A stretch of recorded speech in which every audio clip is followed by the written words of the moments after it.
I didn't expect much from that night, just another routine graveyard shift. I'm Officer Greg Harrington, and I've been with the force for almost 12 years. Over that time, I'd seen enough to make me think nothing could surprise me anymore. But trust me, nothing could have prepared me for this. It was just past 11:30 p.m. when the call came in. A 911 operator reported strange activity in a remote industrial district.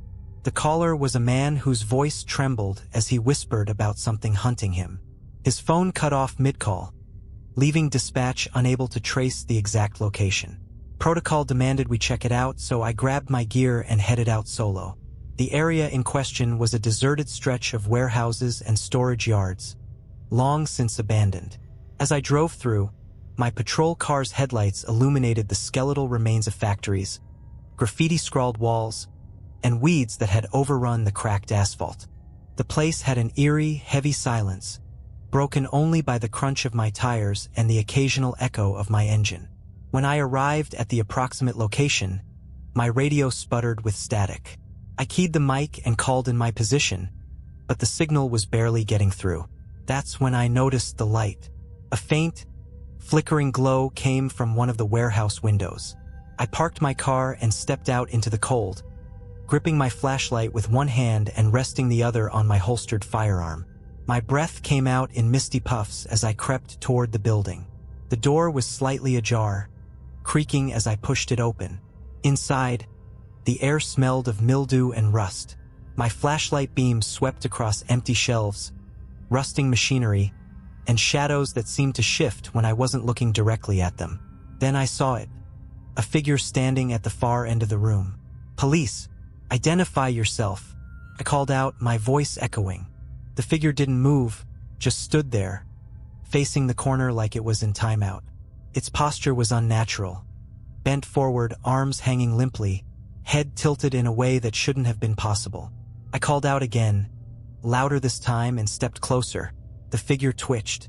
That's when the lights overhead began to flicker violently, throwing the room into a chaotic strobe effect. Each flash seemed to distort the figure's outline, stretching and compressing it as if reality itself was glitching. My instincts screamed at me to back away, but my legs betrayed me. I froze, flashlight trembling in my hand. Then the figure moved. It turned around, slowly, revealing a face or lack thereof. Its head was smooth, featureless, and reflective, like a liquid mirror that seemed to ripple with every breath I took. The thing let out a guttural screech, so loud it felt like it pierced directly into my skull. My flashlight exploded in my hand, plunging the room into darkness. I drew my gun and blindly fired twice. The muzzle flashes gave me brief glimpses of the creature darting toward me with inhuman speed. I ran. I don't know how I made it out, but I stumbled back into the open air, gasping and disoriented. My car was gone. The entire lot was different, filled with strange markings etched into the pavement, glowing faintly in the moonlight. The warehouses around me looked distorted, their shapes twisting unnaturally as if they were being stretched into other dimensions. Then came the sound of footsteps, not the kind you'd expect from boots or shoes. These were wet, slapping footsteps, like bare feet trudging through puddles. I turned to see more of them, figures just like the one inside, emerging from the shadows. Their reflective, faceless heads caught the moonlight, giving them an otherworldly glow. They moved in unison, their twitching bodies jerking unnaturally as they closed in. The only cover was an old storm drain nearby, its rusted grate slightly ajar. Without thinking, I dove into the darkness, landing hard on the damp concrete below. The footsteps stopped above me. For hours, I sat there in the filth, barely breathing, hearing the distorted echoes of their movements as they searched for me. Occasionally, I'd hear a screech, a sound so unearthly it made my skin crawl. When the first rays of dawn filtered through the grates, the noises ceased. I climbed out cautiously, finding the area utterly deserted.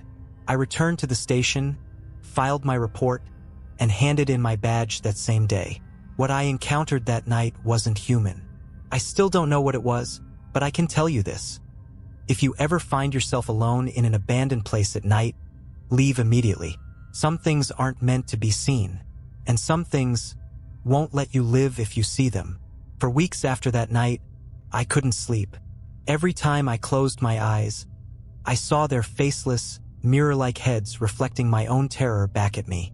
I'd wake up drenched in sweat, clutching at my chest, half expecting to hear those wet, slapping footsteps outside my window. But the strangest part wasn't the nightmares, it was the reaction from the department. The day after I quit, I was called in to discuss my report. I walked into a sterile conference room where two men in dark suits, government types, sat waiting for me. They didn't introduce themselves, didn't offer a handshake, just slid my report across the table and asked me to clarify certain details. What did the figures look like? Did they speak to you? Did you notice any unusual markings on your body afterward? Their questions were invasive, clinical, as if they knew more about what I'd seen than I did. When I pressed them for answers, they deflected with vague remarks about protecting national security. But their most chilling statement came at the end of the interview. "Officer Harrington, we strongly advise you to refrain from sharing this experience with anyone, for your safety and theirs." That was it. No explanations, no reassurances, just a thinly veiled threat. The stranger in the coffee shop, I tried to move on, to pretend like it had never happened. I took a job as a security guard at a local mall, a far cry from the adrenaline of police work, but at least it was safe, or so I thought. One rainy afternoon, about a month after I quit, I stopped by a diner for a coffee. The place was nearly empty, just a few regulars and an old jukebox humming quietly in the corner. I was halfway through my cup when I noticed him. A man sitting alone at a corner booth, staring at me over the rim of his newspaper. He looked familiar, but I couldn't place him. Late 40s, neatly trimmed beard, sharp suit. He didn't belong in a greasy spoon like this. When our eyes met, he smiled. It wasn't a friendly smile. It was knowing, like he could see straight through me. I tried to ignore him, but my nerves were shot. I paid my bill and hurried out into the rain. As I unlocked my car, I felt a presence behind me. "Officer Harrington," the man said. His voice was calm, almost friendly. I turned slowly, my hand instinctively reaching for the gun I no longer carried. "You shouldn't have gone into that warehouse," he continued, stepping closer. "You saw something you weren't meant to see. Who are you?" I demanded, my voice trembling. He didn't answer. Instead, he reached into his coat pocket and pulled out a small object, a flash drive.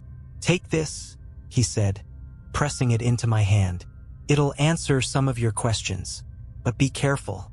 They're watching." Before I could respond, he turned and walked away, disappearing into the crowd of umbrellas.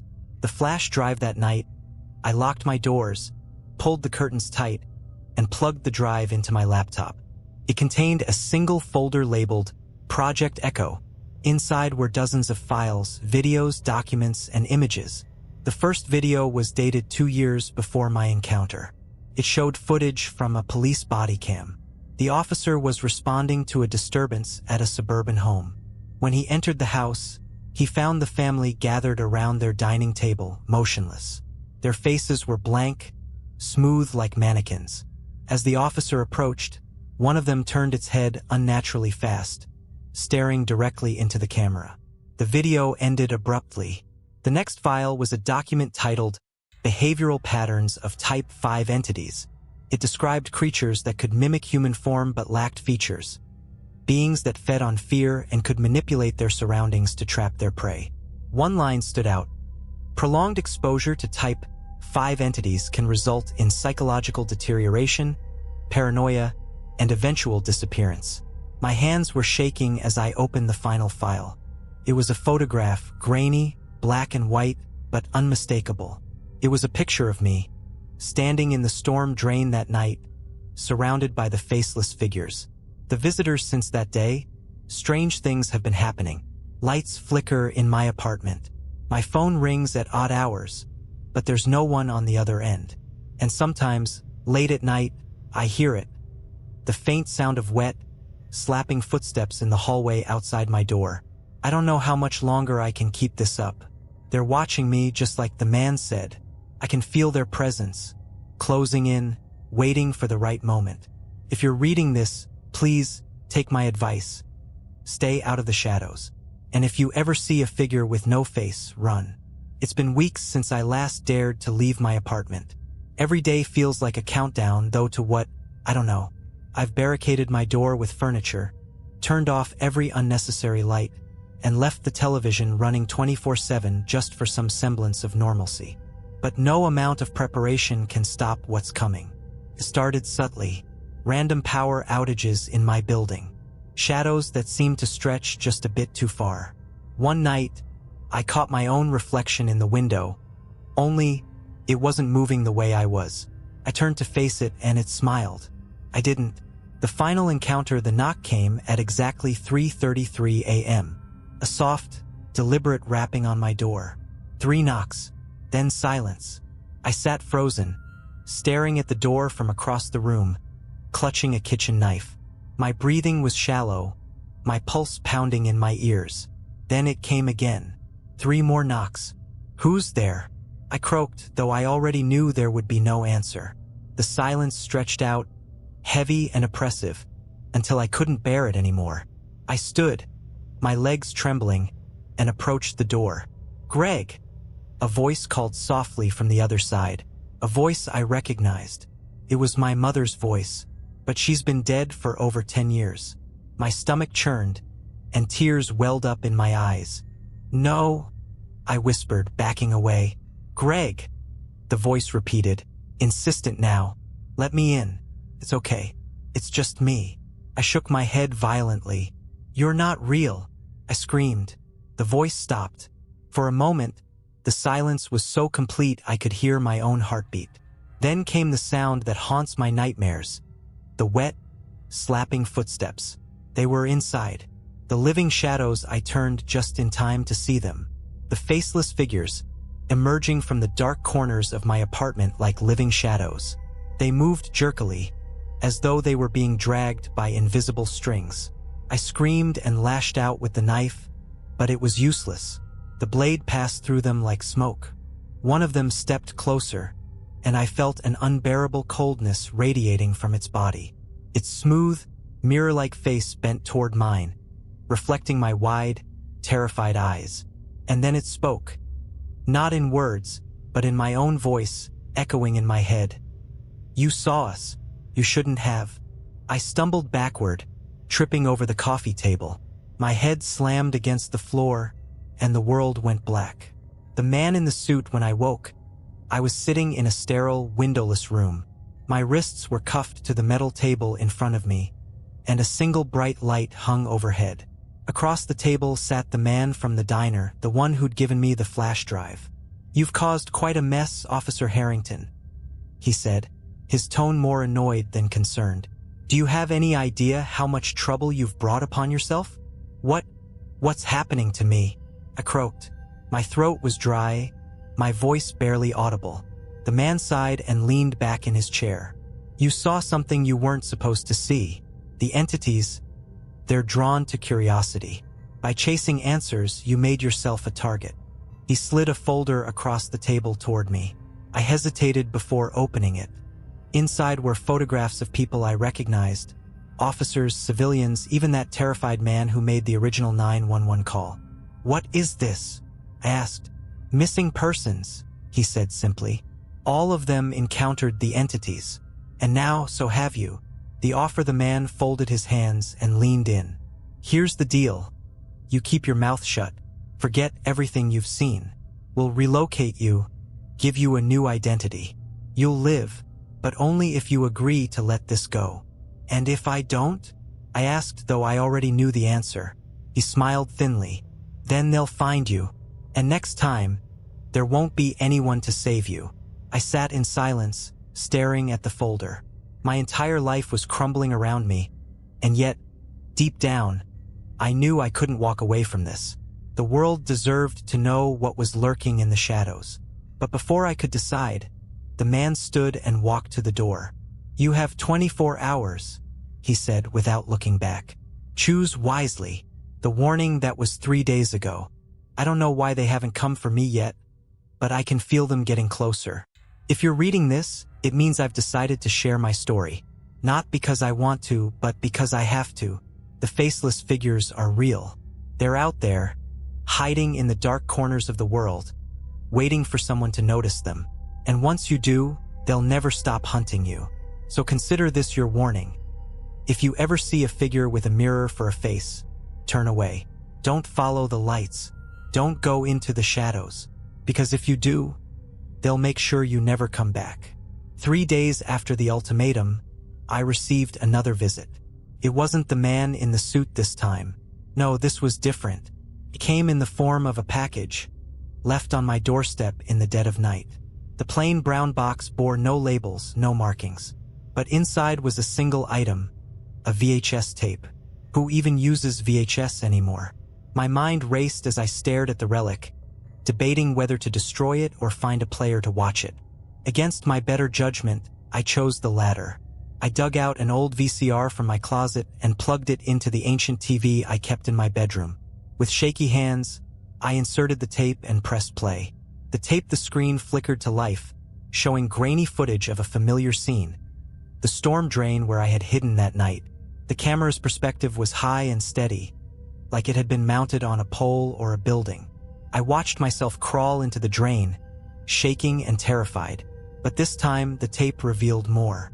The faceless figures appeared moments after I disappeared into the drain.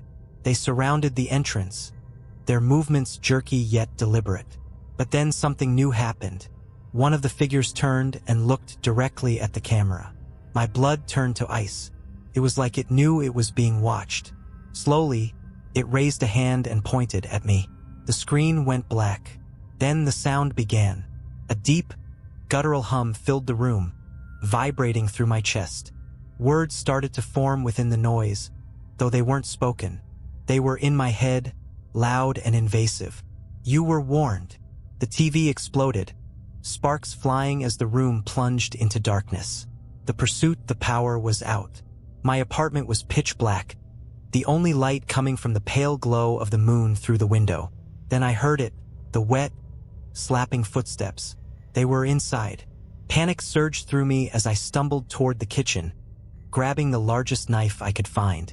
But deep down, I knew it wouldn't make a difference. The footsteps grew louder, closer, until they stopped just outside the bedroom door. I braced myself, knife shaking in my hand. The door creaked open slowly, revealing nothing but shadow, and then it stepped into the room. The figure was larger this time, its reflective surface distorting my own terrified face into a grotesque parody. Its head tilted as it regarded me, a low, guttural noise emanating from deep within. "Stay back," I shouted, my voice breaking. The figure didn't move. Instead, it raised a long skeletal hand and pointed at me. The room around me seemed to warp and twist, as though reality itself was bending to its will. I swung the knife, but the blade passed through it like smoke. The figure surged forward, and the world went dark.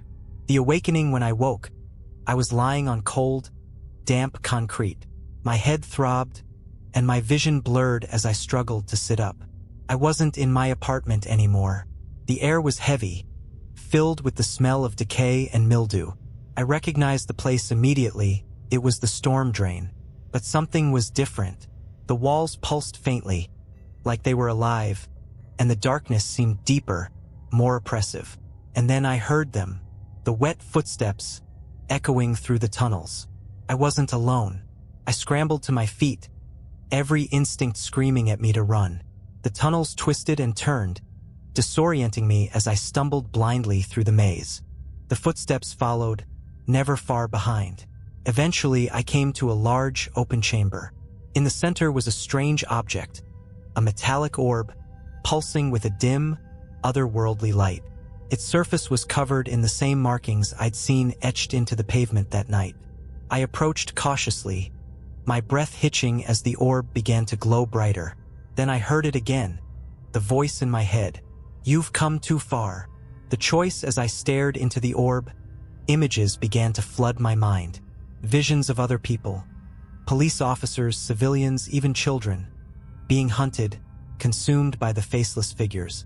And then I saw myself, A future where I was one of them. My face a smooth, reflective void, stalking the streets in search of new prey. The voice spoke again, softer this time. You can still escape, but you must choose. Two paths appeared before me, one leading back to the surface, the other deeper into the labyrinth. Instinctively, I knew the choice wasn't just about survival. The first path meant forgetting everything, erasing all knowledge of what I'd seen and returning to a life of ignorance. The second path meant uncovering the truth, but at the cost of my humanity. I hesitated, the weight of the decision pressing down on me like a physical force.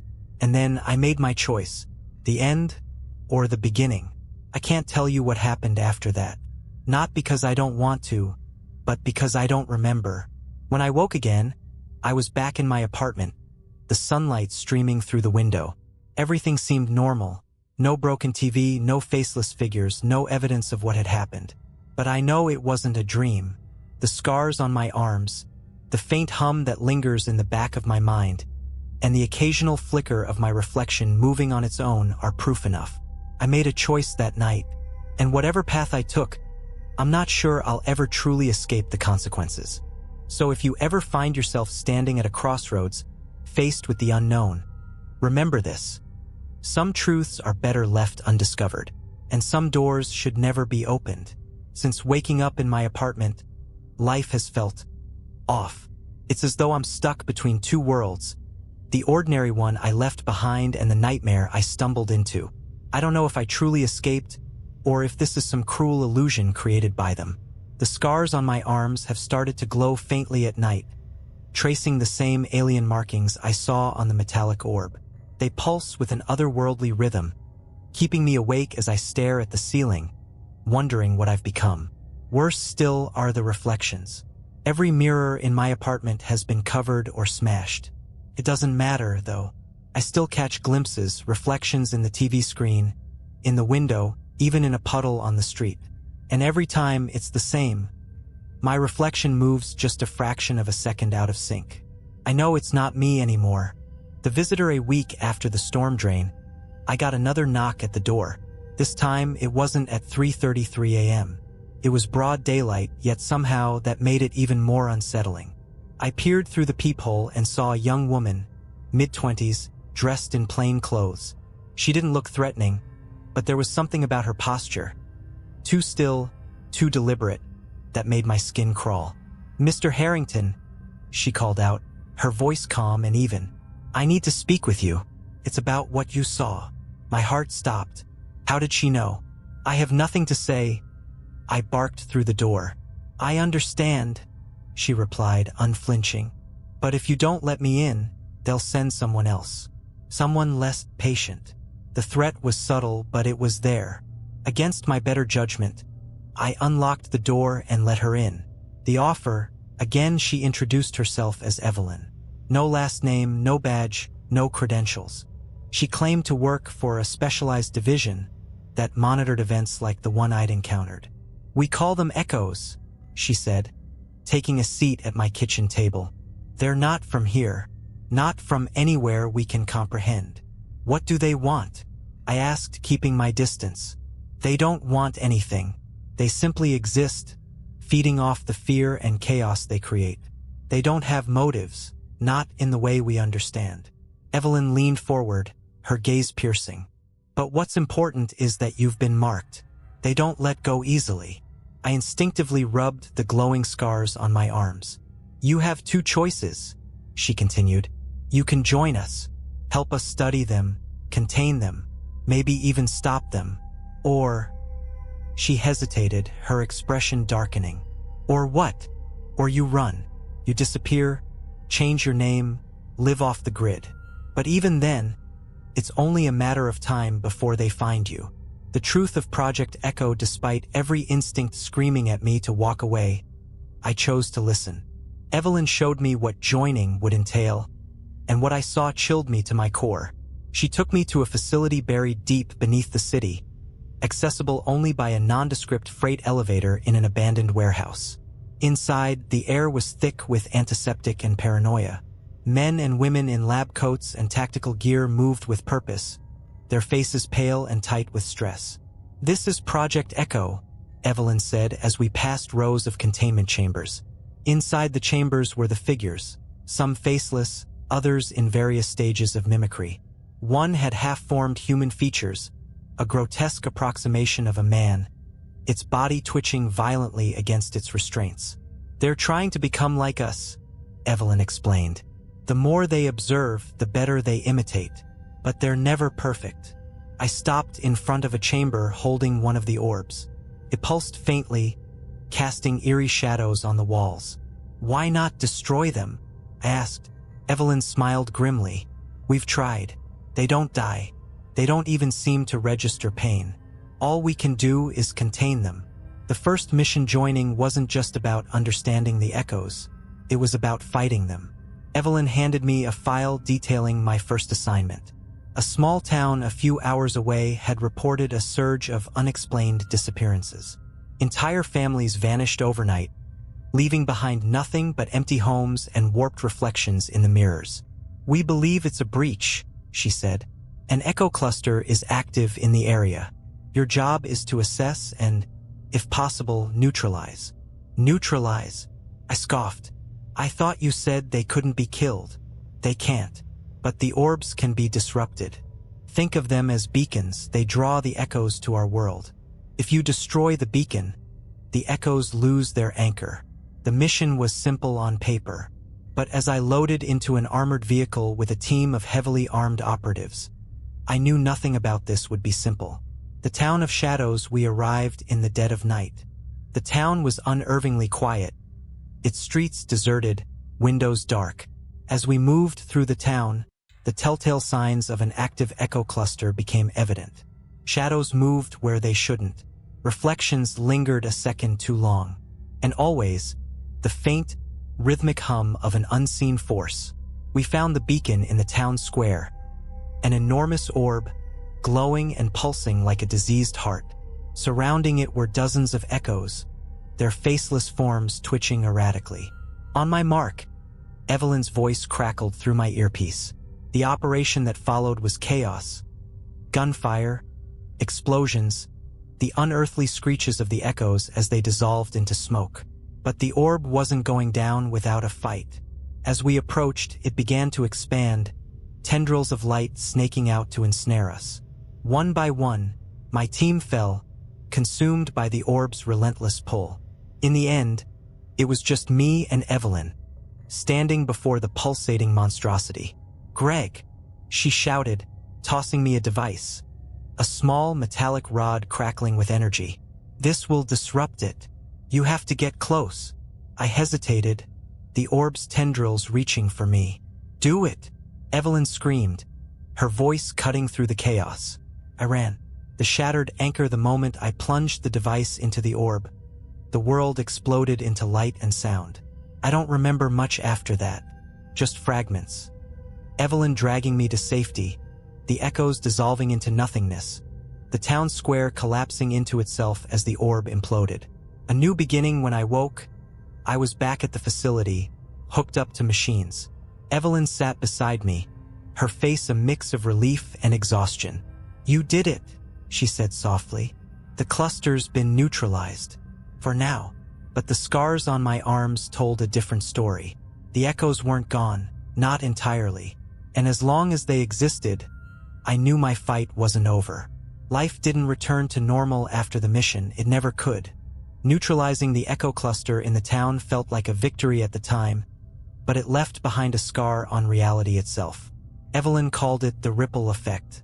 The scars on my arms weren't just a personal curse.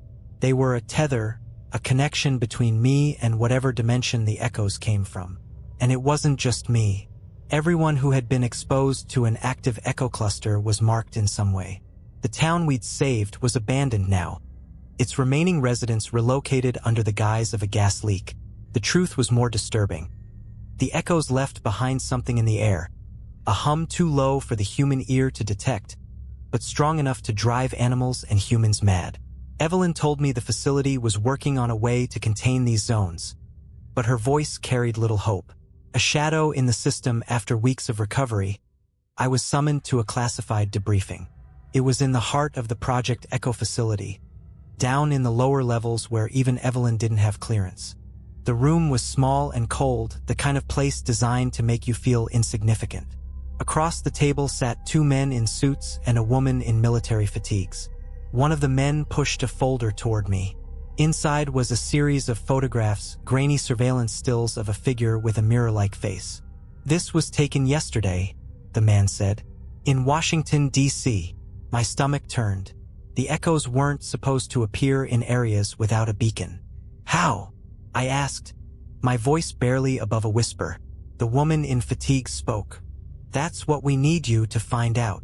The hunt, they paired me with a new team, a mix of military and civilian operatives. Evelyn wasn't coming this time. She said she had other priorities. I didn't believe her. Our mission was simple: track and capture the Echo. But as I prepared for the operation, I couldn't shake the feeling that something was off. For starters, the Echo in the photographs didn't behave like the ones I'd encountered before. It wasn't skulking in shadows or tethered to a beacon. It was walking openly through the city, moving with purpose. The more I studied the photos, the more I realized something else. The figure wasn't just imitating humanity, it was improving upon it. Its movements were fluid, its posture confident. If you didn't look at its face, you'd never know it wasn't human. The encounter, we tracked the Echo to an upscale apartment complex. The building was eerily quiet, the air heavy with tension as we moved through the halls. I was the first to spot it. The Echo stood at the end of a long corridor, its reflective face turned toward a window overlooking the city. For a moment, it seemed almost contemplative. "Hold your position," the team leader barked, but I ignored him. I stepped closer, weapon drawn. The Echo didn't move. "Who are you?" I demanded, my voice steady despite the fear clawing at my chest. The Echo turned slowly, its featureless face catching the light. And then, to my horror, it spoke. "You already know," it said, in a voice that sounded exactly like mine. The revelation, the room spun. This wasn't just an Echo, it was me. Or rather, some twisted version of me. Its voice, its movements, even the faint scars on its arms. All identical. Before I could react, the team opened fire. The Echo didn't flinch as the bullets passed through its body like smoke. Instead, it turned and bolted, moving faster than anything I'd ever seen. We gave chase, but it was like trying to catch a shadow. The Echo led us on a wild pursuit through the city, always staying just out of reach. Then it disappeared. The aftermath, back at the facility, I demanded answers. "What the hell was that?" I shouted, slamming my fists on Evelyn's desk. She sighed, her face pale. "We think it's a Class 6 anomaly, a fully formed Echo capable of independent thought." "And why did it look like me?" Evelyn hesitated. "Because it's been watching you, mimicking you. The more you're exposed to them, the more they imprint on you. That's why your scars glow. You're connected." Her words hit me like a freight train. "So what now?" I asked, barely holding back my anger. "We track it," she said, "and we pray we can stop it before it evolves further." The message that night, as I sat in my apartment, I noticed something new. My scars were glowing brighter than ever, pulsing in time with a faint hum that seemed to come from everywhere and nowhere. And then, on my laptop screen, a message appeared. It wasn't an email or a text. It just materialized, as though written by an invisible hand. "You can't stop us. We are you."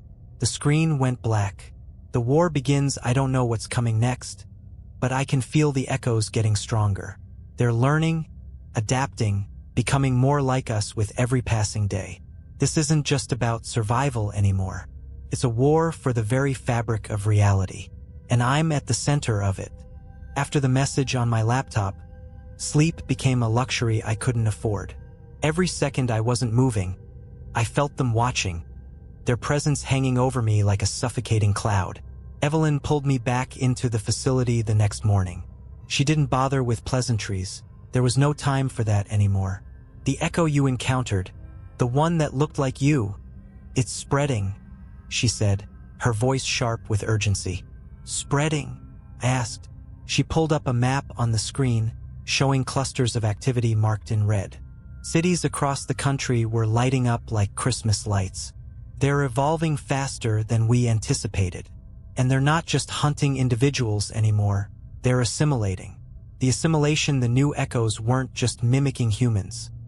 They were replacing them. Entire neighborhoods were going dark, their residents either disappearing or re-emerging as hollowed-out versions of themselves. Perfectly polite, perfectly normal on the surface, but dead inside. Surveillance footage showed people entering homes and never coming out. Families sitting together in eerie silence, their reflections moving out of sync. "They're building something," Evelyn said, her voice barely above a whisper. "What?" I demanded. She shook her head. "We don't know, but whatever it is, we're running out of time to stop it." The offensive, the team was mobilized that night. We were heading to one of the red zones, a small town in the Midwest that had gone completely silent. "Your echo will be there," Evelyn told me as we suited up. "It's been seen near the outskirts, leading the others. You're the only one who can get close to it." I didn't bother asking why. Deep down, I already knew the answer. The connection between us. The scars, the reflections, the whispers in my head. It wasn't just one-sided. Whatever this thing was, it wanted me as much as I wanted to stop it. The red zone, we arrived under the cover of night. The town bathed in an unnatural glow from streetlights that flickered erratically. The air felt thick, oppressive, like the very atmosphere was conspiring against us. The first thing we saw was a family sitting on their front porch. They didn't move, didn't blink, just stared at us as we passed. Their faces were eerily blank, and their reflections in the window behind them didn't match their movements. "They're already gone," one of the operatives muttered. We pushed deeper into the town, following the hum that grew louder with every step. It led us to the town square, where we found it, the largest orb I'd ever seen, hovering above the ground like a pulsating heart. And standing in front of it, waiting for me, was the echo. The confrontation, it was almost perfect now, an exact replica of me down to the smallest detail. But its face still shimmered, that mirror-like surface betraying the void beneath. "I knew you'd come," it said, its voice identical to mine. "What are you?" I demanded, raising my weapon. It tilted its head, a mockery of curiosity. "I am you, and I am more." Behind it, the orb began to pulse faster, its glow spreading out in waves that distorted the air around it. The other echoes emerged from the shadows, dozens of them, their faceless heads reflecting the chaos. "You can't stop us," my double said, stepping closer. "We are the future. We are evolution." The sacrifice, the team opened fire, their bullets ripping through the echoes, but it was like fighting smoke. The figures dissolved and reformed, advancing relentlessly. "Greg," Evelyn's voice crackled in my earpiece. "The orb. You have to destroy it." I ran toward the pulsating mass, dodging tendrils of energy that lashed out like living things. The device Evelyn had given me, a compact disruptor, hummed in my hands, its energy building as I approached. But the echo, my echo, stepped into my path. "You think you can end this?" It sneered, its voice dripping with malice. "This isn't the end. This is the beginning." It lunged at me, its movements impossibly fast. We collided, tumbling to the ground in a blur of fists and energy. I felt its cold, empty hands wrap around my throat, but I didn't stop. Summoning every ounce of strength, I shoved the disruptor into its chest and activated it. The device exploded in a blinding flash, taking the echo with it. The collapse, the orb shrieked as cracks spread across its surface, light pouring out like liquid fire. The other echoes froze, their forms flickering as the orb began to implode. "Get out!" Evelyn screamed over the radio. I barely made it out of the square before the orb collapsed in on itself, sucking everything into a singularity. The force of the blast threw me to the ground, and for a moment, all I could hear was silence. The aftermath, when I came to, the town was gone. Literally, the entire area was a smoldering crater, the buildings and the people erased from existence. The team pulled me from the rubble, their faces grim. "You did it," Evelyn said, though her tone carried no relief. "The orb is gone. The cluster is neutralized. But I knew it wasn't over. The reflection back at the facility. I stared at my reflection in a cracked mirror. For the first time, it stared back. Not just mimicking me, but watching me. And then it smiled. The war wasn't over. It was just getting started. After the destruction of the orb, I thought I'd bought us time to regroup, to understand what we were fighting. But the war didn't pause, not even for a second. Evelyn was waiting for me the next morning, her face pale and drawn. She didn't congratulate me, didn't thank me. Instead, she handed me a file thicker than any I'd seen before. "What now?" I asked, though I wasn't sure I wanted the answer. She sighed, the weight of the world in her voice. "We've discovered something worse." The network the file contains satellite images, surveillance reports, and sketches from analysts who had pieced together a horrifying truth. The echoes weren't isolated incidents. They were part of a global phenomenon. Every red zone we'd neutralized, every orb we'd destroyed, they weren't separate. They were nodes, and they were connected. "They're building a network," Evelyn explained, spreading the documents across the table. "The orbs are just relays, sending energy, information, and something else." "What?" I asked, my stomach nodding. She hesitated. "We don't know, but the more nodes they activate, the stronger they become." The signal as we pored over the data, a disturbing pattern emerged.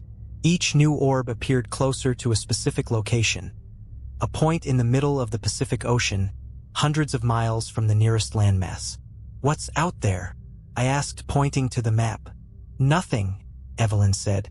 "At least, nothing we've been able to find. But if the echoes are converging there, it's not by accident." The outpost. A week later, I found myself on a cargo plane heading for a remote naval outpost, the closest human settlement to the coordinates. The facility had been abandoned years ago, but Project Echo had recently reactivated it as a monitoring station. The moment we landed, I felt it, the hum. It was faint, almost imperceptible, but it was there, vibrating in my bones. "Do you feel that?" one of the operatives asked, his voice tight. I nodded. "They're close." The outpost's equipment was state-of-the-art, designed to monitor everything from seismic activity to deep-sea currents.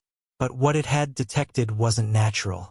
The readings showed massive energy spikes coming from beneath the ocean floor, directly below the coordinates. "It's a construct," Evelyn said, staring at the screen. "A what?" "A structure. Or something like one. The echoes didn't just arrive. They've been building something down there." The descent we didn't have time to debate. A team of divers was assembled, equipped with specialized suits and equipment to withstand the pressure at those depths. I wasn't supposed to go. Evelyn insisted I stay behind, but I couldn't. "They're connected to me," I argued. "If something goes wrong down there, I might be the only one who can stop it." Reluctantly, she agreed. Into the abyss, the descent was unlike anything I'd ever experienced. The further we went, the darker it became, until the only light came from our suits' beams. The hum grew louder, more intense, reverberating through the water. And then we saw it. A massive, otherworldly structure, pulsating with the same eerie light as the orbs. It was ancient, yet alive, its surface covered in the same alien markings that now scarred my arms. "Jesus Christ," one of the divers muttered. The echoes were everywhere, their faceless forms drifting around the structure like sentinels. They didn't seem to notice us. Yet, the core at the center of the structure was the source of the hum, a gigantic orb, larger than anything we'd encountered before. "This is it," I said, my voice shaking. "This is what they're protecting." The team prepared the disruptor, a massive device designed to overload the orb's energy. But as they activated it, the echoes reacted. They swarmed us, their movements faster and more coordinated than ever before. "We're outnumbered," someone shouted. "Keep them off me," I yelled, grabbing the disruptor. The choice. As the echoes closed in, I realized something. Destroying the orb wouldn't stop them, not entirely. The structure was more than just a node. It was a gateway. The echoes weren't just invading. They were opening a door to their world, I could disrupt the orb and close the gateway, but it would come at a cost. The energy release would destroy everything within miles, including me and my team. Or I could let it stand, buy us more time to prepare for the inevitable. The final act. Evelyn's voice crackled in my headset. Greg, what's happening down there? They're not just here to feed, I said. They're trying to cross over. Then you know what you have to do, she said, her voice breaking. I stared at the disruptor in my hands, my scars glowing brighter than ever. This isn't the end, I whispered. It's just the beginning. And then I activated the device. The fallout. The last thing I remember is a blinding light, followed by a deafening silence. When I woke, I was back on the surface, the structure destroyed, the echoes gone. But the scars on my arms were different now. They didn't just glow, they pulsed like a second heartbeat. They'll be back, Evelyn said, standing over me. You know that, don't you? I nodded. The fight wasn't over. It would never be over. But for now, the gateway was closed, and I was still standing.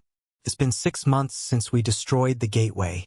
6 months of uneasy quiet, where every flickering light, every strange shadow, felt like the start of something worse. The echoes weren't gone. I could feel them. They were regrouping, waiting for the right moment to strike. Evelyn and her team worked tirelessly, analyzing every scrap of data we recovered from the gateway. What we found was horrifying. The gateway wasn't the only one. It was just the largest. Across the globe, smaller constructs were beginning to emerge, their energy signatures growing stronger with each passing day. The echoes weren't just coming. They were planning a full-scale invasion. The warning. The first sign came in the form of radio interference. Static-filled broadcasts from deep-sea outposts, warning of strange lights in the water. Then came the disappearances, entire ships vanishing without a trace, their last transmissions filled with panicked screams and the sound of wet, slapping footsteps. By the time we realized what was happening, it was too late. The invasion. The first wave hit New York City. At first, it seemed like a blackout, rolling power outages that left entire neighborhoods in darkness. But then the reports started coming in.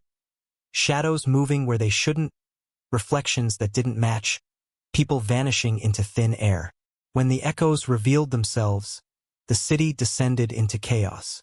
Faceless figures flooded the streets, their movements erratic yet terrifyingly efficient. They didn't just kill, they absorbed, pulling people into their void-like bodies and leaving behind nothing but empty clothes.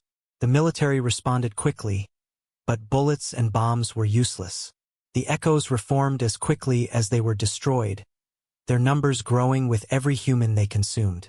The plan. Evelyn called it the Genesis Protocol. It was our last, desperate attempt to stop the echoes before they consumed everything. The plan was simple. Lure the echoes to a central location and detonate a device powerful enough to sever their connection to this world. The problem? The device had to be activated manually. I'll do it, I said without hesitation.